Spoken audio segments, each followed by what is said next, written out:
விட்டு இங்கு அருகாமையில் இருக்கிறவர்களால் அவருக்கு எந்தவித தொந்தரவும் கொடுக்காமல் இறுதி வரை ஒரு பேச்சை கேட்க வேண்டும் என்று உங்களை இருகரப்பு பணிவோடு கேட்டுக் கொள்கிறேன்.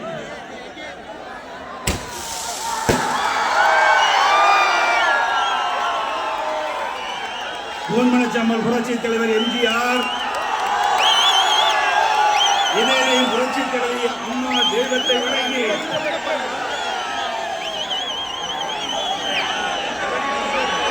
இந்த சிறப்பான எழுச்சியான இன்றைய தினம் தமிழ்நாடு வேலூர் கோட்டையை நோக்கி பார்க்கின்ற அளவிற்கு கடல் போல் காட்சியளிக்கின்ற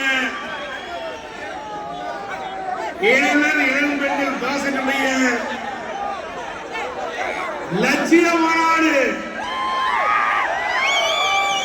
இந்த லட்சிய மாநாடு நிகழ்ச்சியிலே கலந்து கொண்டு சிறப்பித்துக் கொண்டிருக்கின்ற கழகத்தினுடைய கொள்கை பரப்பு செயலாளர் அண்ணன் திரு தம்பித்துறை அவர்களே, இங்கு அருமையாக அழகாக வீர உரையாற்றிய அறிவுச்சோதர் முன்னாள் அமைச்சர்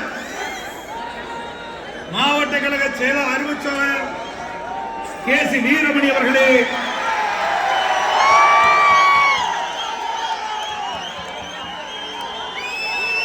இந்த கோட்டை மைதானமே நிரம்பி வழிகின்ற அற்புதமான இளைஞர் இளம்பெண்கள் பாசனுடைய லட்சிய மாநாடு நடத்துவதற்கு காரண கருத்தாக இருந்த கழக இளைஞர் பாசன இளம்பெண்கள் பாசனுடைய செயலாளர் முன்னாள் எம்எல்ஏ அறிவுச்சோதரர் டாக்டர் வி.பி. பரமசிவம் அவர்களே, இந்த சிறப்பான நிகழ்ச்சியை கலந்து கொண்டு சிறப்பித்துக் கொண்டிருக்கின்ற இந்த மாவட்ட கழகத்தினுடைய செயலாளர் அறிவுச்சோதரர் திரு எஸ்.ஆர். கே. அப்பு அவர்களே, முன்னாள் அமைச்சர் கழக விவசாய பிரிவு செயலாளர் திருவண்ணாமலை தெற்கு மாவட்ட கழக செயலாளர் சட்டப்பேரவை உறுப்பினர் அக்ரி எஸ்.எஸ். கிருஷ்ணமூர்த்தி அவர்களே, வேலூர் மாவட்ட கழகத்தினுடைய ஒருநகர் மாவட்ட செயலாளர் சகோதரர் திரு வேலழகன் அவர்களே, ராணிப்பேட்டை கிழக்கு மாவட்ட செயலாளர்